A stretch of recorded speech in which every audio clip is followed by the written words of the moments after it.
എന്താ ഏട്ടത്തി രാവിലെ ഒന്ന് സംസാരിക്കണമെന്ന് പറഞ്ഞത്? ഏട്ടത്തി ടെൻഷനിലാണെന്ന് തോന്നുന്നു. എങ്ങനെ ടെൻഷൻ ആകാതിരിക്കൂ എന്തു? നീയും കണ്ടതല്ലേ ഇന്നലെ ഇവിടെ നടന്ന കാര്യങ്ങള്. അഞ്ജലിയുടെ ആ പെർഫോമൻസ് ആണോ ഏട്ടത്തി ഉദ്ദേശിക്കുന്നത്? അതെ, സത്യം പറഞ്ഞാ അവൾ അർജുന്റെ കൂടെ ഈ വീട്ടില് അത് നമ്മുടെ കൺമുൻപിൽ ഇങ്ങനെ വിലസുന്നത് കാണുമ്പോ എനിക്ക് ആലോചിക്കുമ്പോ തന്നെ ഒരു വിറയല്ല, ശരീരത്തിലൂടെ ഒരു അട്ട കയറി പോകുന്ന ഫീലിംഗാ. ആ എനിക്കും അങ്ങനെയൊക്കെ തന്നെയാ. പിന്നെ നമുക്ക് എന്ത് ചെയ്യാൻ പറ്റും ഏട്ടത്തി? ഒക്കെ രാഘവേട്ടന്റെ തീരുമാനങ്ങളല്ലേ. ആ നോക്കിന്തു, ഞാനൊരു കാര്യം നിന്നോട് പേഴ്സണലായിട്ട് ചോദിക്കട്ടെ? എന്താ ഏട്ടത്തി? രാഘവേട്ടന്റെ തീരുമാനമൊക്കെ അവിടെ നിൽക്കട്ടെ, ഇവിടെ നമുക്ക് എന്തെങ്കിലും ചെയ്യാൻ പറ്റുമോ ഈ കാര്യത്തില്? നമുക്ക് നേരിട്ട് തന്നെ എന്ന് പറഞ്ഞ ഏട്ടത്തി എന്താ ഉദ്ദേശിക്കുന്നത്? ആ അഞ്ജലിയെ ഇല്ലാതാക്കാൻ, അവളെ എന്റെ മോന്റെ ജീവിതത്തിൽ നിന്നും ഒഴിവാക്കാൻ നമുക്ക് എന്തെങ്കിലും ചെയ്യാൻ പറ്റുമോ? അതാ ഞാൻ ചോദിക്കുന്നത്. അയ്യോ, എന്നേക്കുമായി ഒഴിവാക്കാന്നൊക്കെ പറഞ്ഞ അതിന് നമ്മൾ പെണ്ണുങ്ങൾക്കിടയിൽ ത്രാണിയുള്ള ഒരേ ഒരാളെ ഈ വീട്ടിലുള്ളൂ. അതാ അനുപമയാ, അനുപമ മാത്രം. എന്റെ ഊഹം ശരിയാണെങ്കിൽ അനുപമ ഇതിനോടകം തന്നെ അഞ്ജലിക്കുള്ള പണി തുടങ്ങി കാണണം. ഇനി നമ്മള് വെറും കാഴ്ചക്കാരായി നിന്നു കൊടുത്താൽ മാത്രം മതി എന്നാ എന്റെ ഒരു തോന്നല്. ആ തോന്നല് സൂപ്പറാ.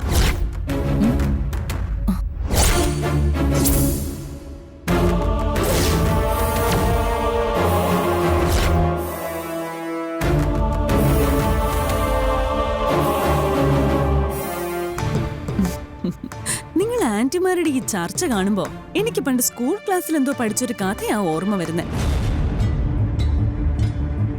കുട്ടനും മുട്ടനും എന്ന കഥയുടെ പേര്. മുട്ടനാടുകളെ തമ്മിൽ കൂട്ടിയിടിപ്പിച്ച് അതിൽ ചോര കുടിക്കാൻ ചെന്ന മധ്യസ്ഥനായ ചെന്നായയുടെ കഥ. അങ്ങനെ വല്ലതും ആണോ ആന്റിമാരിപ്പ പ്ലാൻ ചെയ്യുന്നത്?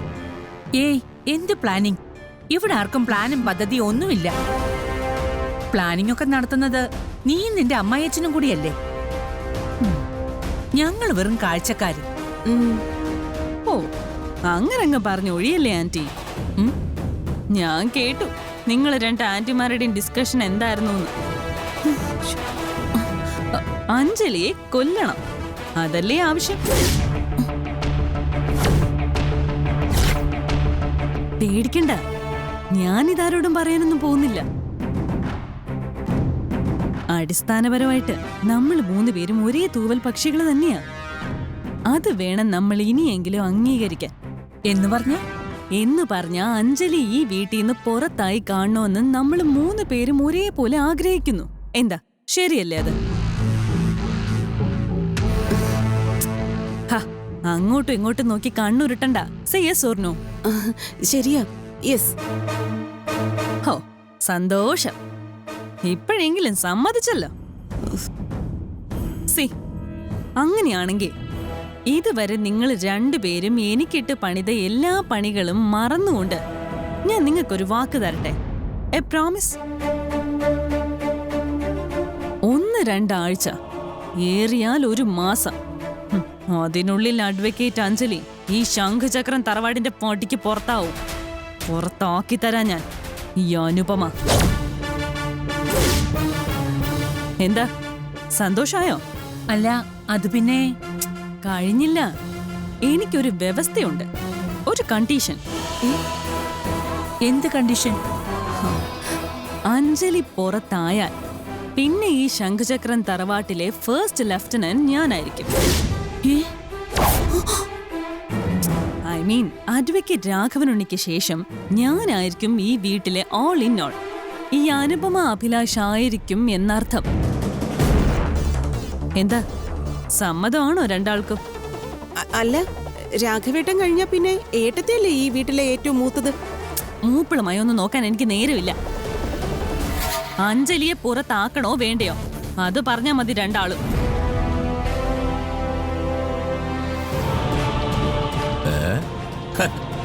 എന്താണ് അവിടെ?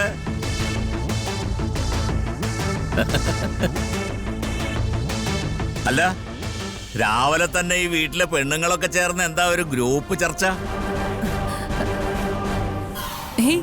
ഒന്നുമില്ല അങ്കിൾ, ഈ വീട്ടില് അങ്കിള് കഴിഞ്ഞാ പിന്നെ നന്ദിനി ആന്റിക്കുള്ള സ്ഥാനത്തെ കുറിച്ച് സംസാരിക്കുമായിരുന്നു ഞങ്ങള്, അല്ലേ ആന്റി?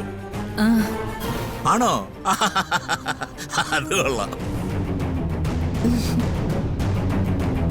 ഇടയ്ക്കിടെ ഓരോരുത്തരും അവരവർക്കുള്ള സ്ഥാനമാനങ്ങളെ കുറിച്ച് ഓർത്തിരിക്കുന്നത് നല്ലതാ. അപ്പോഴേ ഒരാൾ മറ്റുള്ളവരുടെ ജീവിതത്തിൽ എത്രമാത്രം അത്യാവശ്യമാണെന്നുള്ള കാര്യം മനസ്സിലാകും. അല്ല, ഞാൻ പറഞ്ഞതില് ഒരു പ്രത്യേക അർത്ഥമുണ്ട്. അത് എല്ലാവർക്കും മനസ്സിലായാവോ?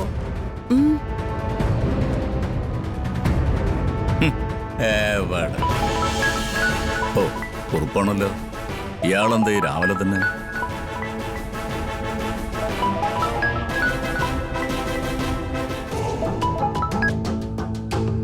ആ, എന്താടോ കുറുപ്പ്, രാവിലെ തന്നെ ഒരു കോള്? കോടതിയിൽ ജോലിക്ക് പോവാൻ സമ്മതിക്കില്ലേ താൻ?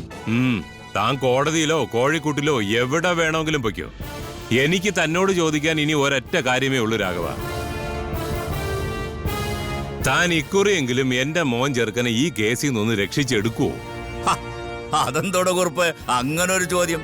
ഒരുമാതിരി പരിഹാസം പോലെ. പരിഹാസമുണ്ട്. അടുത്ത ആഴ്ചയാണ് ഈ കേസിന്റെ നെക്സ്റ്റ് സിറ്റിംഗ് വെച്ചിരിക്കുന്നത്. കഴിഞ്ഞ കുറച്ച് നാളുകളായിട്ട് നമ്മൾ വിചാരിക്കുന്നത് പോലെയൊന്നും അല്ല കാര്യങ്ങൾ പോകുന്നത്. അതുകൊണ്ട് അതുകൊണ്ടും വേണ്ട. അല്ല, കാർത്തികന്റെ കാര്യത്തിൽ തനിക്ക് എന്താ ഇപ്പൊ ഇങ്ങനെ ഒരു ടെൻഷൻ? എടോ, അവന് ജാമ്യം വാങ്ങിക്കൊടുത്തത് ഈ രാഘവനുണ്ണി തന്നെയല്ലേ? അതിൽ തനിക്ക് സംശയമൊന്നുമില്ലല്ലോ. അത് താൻ തന്നെയാ. അഡ്വക്കേറ്റ് രാഘവനുണ്ണി കുറുപ്പിന് തന്ന വാക്കും പഴയ ചാക്കും ഒരുപോലെയാണോ എന്നൊരു തോന്നല്. സോറി, തനിക്കൊന്നും തോന്നരുത്. നാളിതുവരെയുള്ള അനുഭവം അതാണേ. തോന്നും. എടോ, അതിനുള്ള ഉത്തര ഞാൻ ആദ്യം പറഞ്ഞു തുടങ്ങിയത്. ഈ പെണ്ണ് കേസിൽ തന്റെ മകനെ ജാമ്യത്തിലെടുത്തത് ഈ രാഘവനുണ്ണി ആണെങ്കിൽ അവനെ ഈ കേസിൽ നിന്നേ ഇല്ലാതാക്കാനും എനിക്ക് കഴിയും. പ്രത്യേകിച്ചും തന്റെ മകനെതിരെ കേസ് വാദിക്കുന്നവൾ ഈ രാഘവനുണ്ണിയുടെ അടുക്കള പടിക്ക് നിൽക്കുമ്പോ. എടോ, ഞാൻ പോലും അറിയാതെ ഈ കേസ് നമുക്ക് അനുകൂലമായി വന്നിരിക്കുക. എല്ലാം അതിന്റെ സമയത്ത് തന്നെ നടന്നിരിക്കും കേട്ടോ. പിന്നെ നമുക്ക് പിന്നീട് സംസാരിക്കാം. എനിക്ക് തിരക്കുണ്ട്. രാഘവേട്ടാ, അഞ്ജലി അടുക്കളയിലാണ്, പണി വിഴുപ്പലക്കലാണ് എന്നൊന്നും പറഞ്ഞിട്ട് ഒരു കാര്യമില്ല. എന്തു പറ്റി? ഇനി എന്ത് പറ്റാ? ഇന്നലെ അവൾ ഇവിടെ നടത്തിയ പെർഫോമൻസ് രാഘവേട്ടനും കണ്ടതല്ലേ? പോരാത്തതിന് ഈ വീട്ടിലെ പലരും ഒളിഞ്ഞും തെളിഞ്ഞും അവക്ക് സപ്പോർട്ട് നൽകുന്നുണ്ട്. ഗോവിന്ദേട്ടനും രമ്യേച്ചിയാ അവക്ക് ചൂട്ടം പിടിച്ച് മുന്നിൽ നിൽക്കുന്നത്. അവരവിടെ നിക്കട്ടെ ഇന്ദു. കുറച്ച് കൂടുതൽ നേരം നിന്ന് കാല് കഴിക്കുമ്പോ അവർ ചൂട്ട് എറിഞ്ഞ് അങ്ങ് ഓടിപ്പോയിക്കോളും കേട്ടോ. രാഘവേട്ടൻ അങ്ങനെയൊക്കെ പറയാം. ഇവിടെ നടക്കുന്ന ഓരോ കാര്യങ്ങള് ഞാനും ഇന്ദുവല്ലേ നേരിട്ട് കാണുന്നത്. രാവിലെ രാഘവേട്ടന്റെ അമ്മ തന്നെ അവളെ ഉടുത്തൊരുക്കി അമ്പലത്തിലേക്ക് കൊണ്ടുപോയിരിക്കുക. എനിക്കിതൊന്നും തീരെ അങ്ങോട്ട് പിടിക്കുന്നില്ല. അമ്പലത്തിലേക്കോ? അതൊരു നല്ല കാര്യമല്ലേ? ഇനി അവർ കൂടി കൊണ്ടുവരുന്ന പുണ്യം കൂടി കിട്ടിയാലേ നമ്മുടെ പത്തായം നിറയ്ക്കാമെന്നുള്ള കാര്യം ഉറപ്പാ. രാഘവേട്ടൻ എല്ലാം ഒരു തമാശയാ. എനിക്കാണെങ്കി എടോ, അവർ അമ്പലത്തിലോ പള്ളിയിലോ എവിടെ വേണമെങ്കിലും പോയിക്കോട്ടെ. നമ്മുടെ ലക്ഷ്യം എന്താ? അവൾ ഇനി കോടതിയിലേക്ക് പോകരുതെന്ന് മാത്രമല്ലേ? അല്ലേ? അതിനുള്ള പണി എന്താണെന്ന് ഞാൻ നിങ്ങൾക്ക് പ്രത്യേകം പറഞ്ഞു തരേണ്ട കാര്യമില്ലല്ലോ. വേണോ മോളെ അനുപമേ? അതിന്റെ ആവശ്യമുണ്ടെന്ന് തോന്നുന്നില്ല.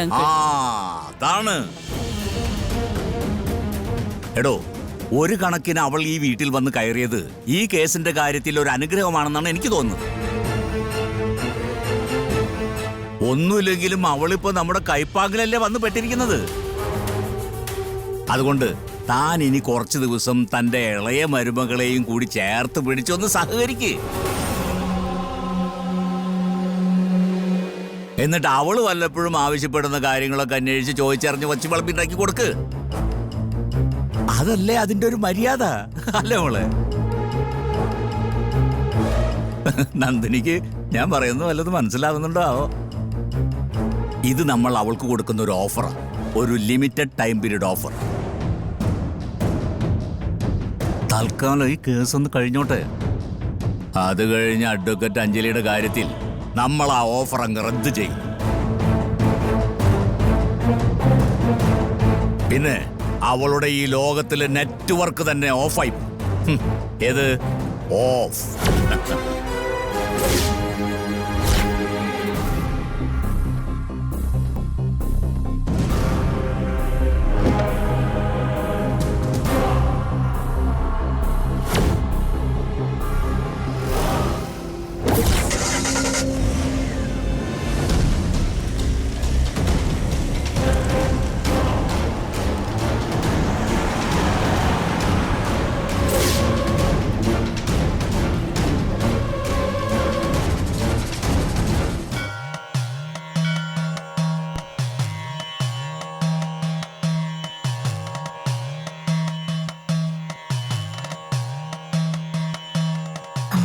സർവമംഗളമാംഗല്യേ ശിവേ സർവാർത്ഥസാധികേ ശരണ്യേ ത്രയംബകേ ഗൗരി നാരായണീ നമോസ്തുതേ.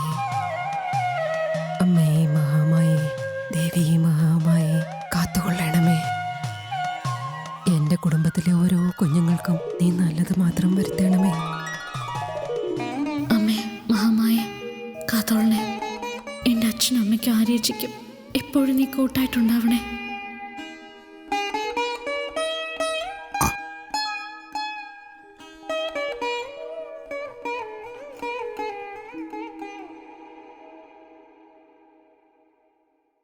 അഞ്ജലി തിരുവാതിര, ശിവശങ്കരി തൃക്കേട്ട.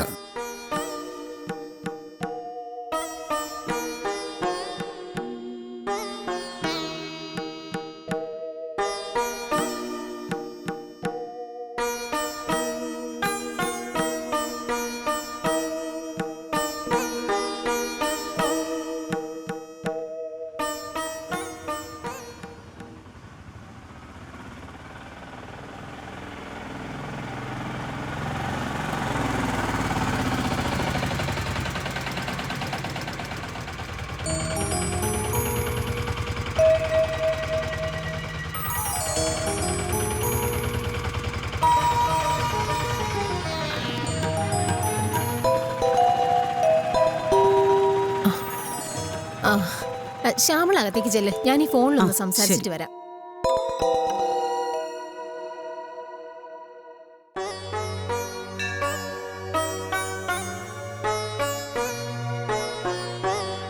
ഉള്ളിലുള്ളതൊക്കെ ദേവിയോട് തുറന്നു പറഞ്ഞപ്പോ ഒരു സമാധാനവും സന്തോഷവും ഒക്കെ തോന്നുന്നുണ്ട്, അല്ലേ മോളെ? അതേ മുത്തശ്ശി. നീ നല്ല മോളാ, നിനക്ക് നല്ലതേ വരൂ. പിന്നെ എല്ലാവർക്കും ജീവിതത്തില് ഓരോരോ പരീക്ഷണ ഘട്ടങ്ങൾ ഉണ്ടാവുമല്ലോ. എന്റെ മോളിപ്പോ കടന്നു പോകുന്നതും അങ്ങനെ ഒരു സിറ്റുവേഷനിൽ കൂടിയാണെന്ന് കരുതിയാ മതി. മോള് മാത്രമല്ല, എന്റെ അച്ചൂട്ടനും അങ്ങനെ തന്നെ. ഇതൊന്നും ശാശ്വതമല്ല കുഞ്ഞെ, ഈ കാലവും കടന്നു പോവും. ആ നമസ്കാരം ശിവശങ്കരിയമ്മേ. നമസ്കാരം. കുറച്ചു കാലമായല്ലോ നേരിട്ട് കണ്ടിട്ട്. അതെ, ഞാൻ അധികം അങ്ങനെ പുറത്തിറങ്ങാറില്ല. ആ ശംഖുചക്രത്തിൽ പുതിയ മരുമോള് വന്നപ്പോ ദേവിയെ കൊണ്ടുവന്നൊന്ന് കാണിക്കണോന്ന് കരുതി. ആ അത് ശരി. ഇത് അഞ്ജലി, അഡ്വക്കേറ്റാ, നമ്മുടെ അർജുന്റെ പെണ്ണ്. ഓ നമസ്കാരം. നമസ്കാരം. ആ മോള് നടന്നോ, ആ ഞാൻ കൗൺസിലറോട് ഒരു കാര്യം സംസാരിക്കാം. ശരി മുത്തശ്ശി, ശരി. ശരി.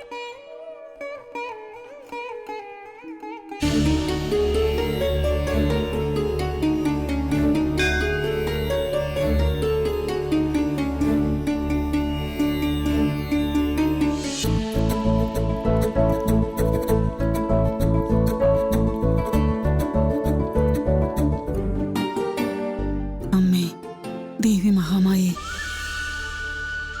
എന്താണെന്ന് ഏതാണെന്ന് അറിയില്ല. വല്ലാത്തൊരു ദുസ്വപ്ന ഞാൻ എൻ്റെ കൊച്ചിനെ കുറിച്ച് കണ്ടത്. അവൾക്കും ആ പയ്യനും ആപത്തൊന്നും വരുത്തല്ലേ. അവര് നീ പൊന്നുപോലെ കാത്തോളണേ ദേവിയെ മഹാമായേ.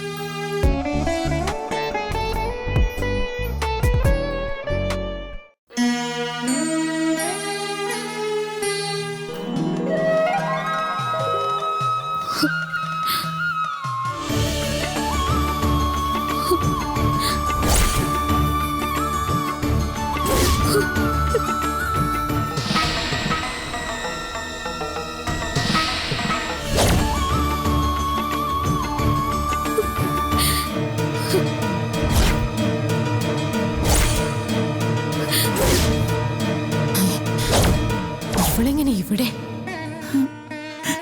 ദേവി, ഞാൻ എന്റെ കുഞ്ഞിനെ ഒന്ന് കാണണമെന്ന് ഇപ്പൊ അങ്ങ് വിചാരിച്ചതല്ലേ ഉള്ളൂ. ഇത്ര വേഗം അത് സാധിച്ചു വരുമെന്ന് കരുതിയില്ല.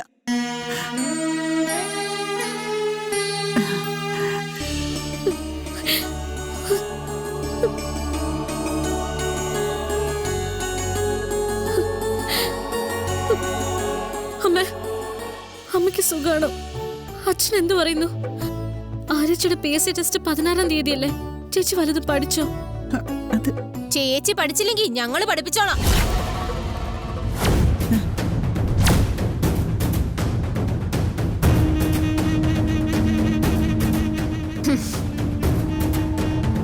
അതെ ശ്യാമളെ, നീ എന്താ ഈ ചെയ്യുന്നേ?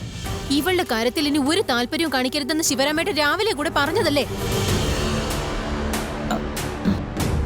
ഇവളെ കാണാൻ പോയാ അതുവഴി അങ്ങ് പൊക്കോണോന്നാ ശിവരാമേട്ട പറഞ്ഞത്. അതെന്താ നീ മറന്നുപോയത്? ആ മനുഷ്യൻ അത്രയ്ക്ക് വെറുപ്പാ ഇവളെ. ഏയ്, ഇന്ദിര തന്നെ. ഞാൻ പറയാനുള്ളത് പറയും.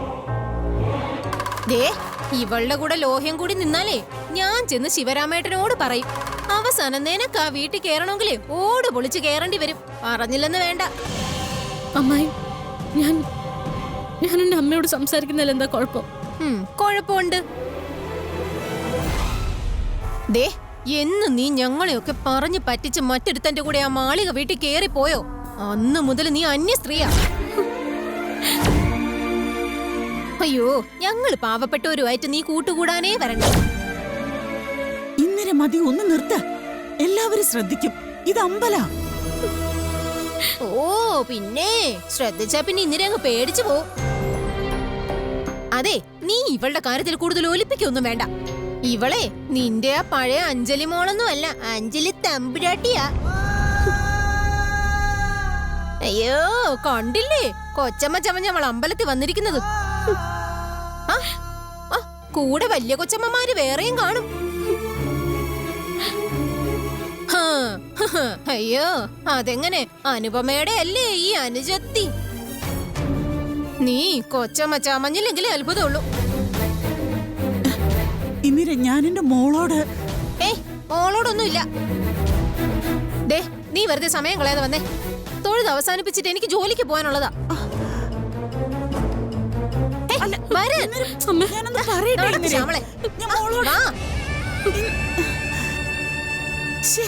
മോളോടൊന്നും.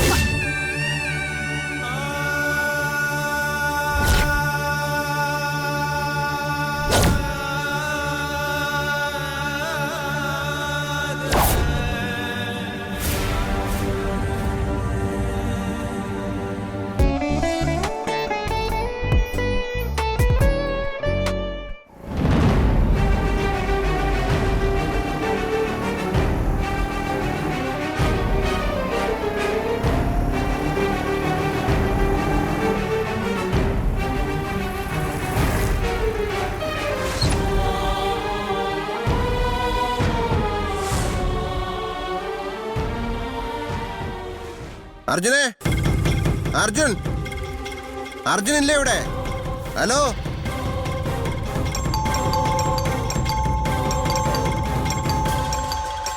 അർജുൻ. യേശപ്പാമ്പൂടെ ഉണ്ടായിരുന്നു. ഓ, ഇവനായിരുന്നു. ഇതെന്താ ബെല്ലടിച്ച് പേടിപ്പിക്കുന്നോ? എന്താ പ്രശ്നം? അഞ്ജലി എവിടെ? ഓഹോ, അതാണോ പ്രശ്നം? ഞാൻ അകത്തുനിന്ന് കേട്ടത് അർജുന്റെ പേരാണല്ലോ. ഇതെന്താ പെട്ടെന്നൊരു മലക്കം മറിയല്? അല്ല, സാർ എന്ന മുതൽ അഞ്ജലി അന്വേഷിച്ച് ഈ വീട്ടിലോട്ട് കയറി വരാൻ തുടങ്ങിയത് അർജുനല്ലേ തന്റെ ഫ്രണ്ട്? അഞ്ജലി അല്ലല്ലോ. അർജുൻ, അഞ്ജലി, ആരും ഇല്ല ഇവിടെ? അർജുൻ. ഹലോ ഹലോ, താൻ എന്താടോ ഈ ചെയ്യുന്നേ? തനിക്ക് എന്താ ചെവി കേട്ടൂടെ? പെണ്ണുമ്പിള്ളേ,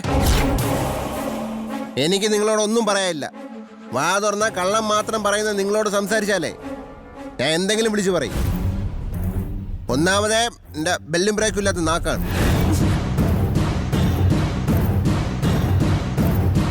എന്താടമ്പാടി, നീ കലിപ്പ് മൂഡിലാണല്ലോ. അഞ്ജലി എവിടെ? അഞ്ജലിയോ? അതെ, അഞ്ജലി തന്നെ. നീ കെട്ടിയെടുത്ത് ഈ വീട്ടിൽ കൊണ്ട് കയറ്റിയ നിന്റെ പെണ്ണും പിള്ള ആ സ്ത്രീ എവിടെയെന്നാണ് ഞാൻ ചോദിച്ചത്. നീ എന്താണ് ഇങ്ങനെയൊക്കെ സംസാരിക്കുന്നത്? അഞ്ജലി ഇവിടെ ഇല്ല. അവള് അമ്പലത്തിലേക്ക് പോയിരിക്കാൻ തോന്നുന്നു. ഓ അത് ശരി. നിങ്ങളുടെ കാര്യമൊക്കെ ഏകദേശം ഒരു തീരുമാനമായ സ്ഥിതിക്ക് ഇനി അമ്പലവും വഴിപാടൊക്കെ ആയിട്ട് നടക്കായിരിക്കും. ഇവിടെ ബാക്കിയുള്ളവർ കിടന്ന് അനുഭവിക്കുന്ന ബുദ്ധിമുട്ടും കഷ്ടപ്പാടൊക്കെ ആർക്കും അറിയണ്ടല്ലോ. എടാ, നീ ഇത് സീരിയസ് ആയിട്ടാണോ? എന്താ നിന്റെ പ്രശ്നം? നീ ഇപ്പൊ എന്തിനാ അഞ്ജലിയെ കാണുന്നത്? വക്കാലത്ത് ഒഴിഞ്ഞു തരാൻ പറയാൻ. വക്കാലത്ത് ഒഴിയാനോ? ഏത് വക്കാലത്ത്? പത്മയുടെ കേസിലെ വക്കാലത്ത്. കക്ഷിയുടെ മുഴുവൻ പേര് Padmakumari. Case number SC35/2025. Padma Karthik കേസിൽ നിന്നും അഡ്വക്കേറ്റ് അഞ്ജലി വക്കാലത്ത് ഒഴിയണം. അതാണ് ആവശ്യം.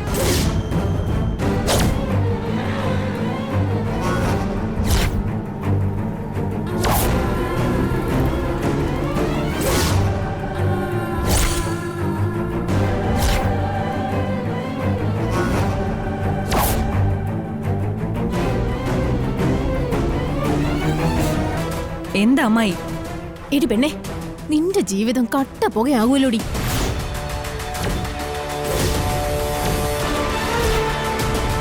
അഞ്ജലി എന്താ ഇവിടെ? ഇവിടെ ആരെ കാണാൻ വേണ്ടി വന്നേ? അവളുടെ ഭർത്താവിനെ കാണാൻ. ഇപ്പോൾ ഈ നിമിഷം മുതൽ നിന്നെ എനിക്കിനി കാണണ്ട. കടക്കടാ പുറത്ത്.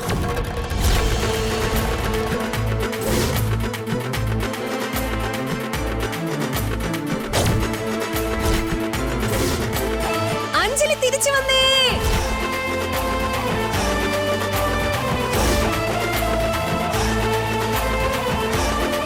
നിക്കടിയോടെ.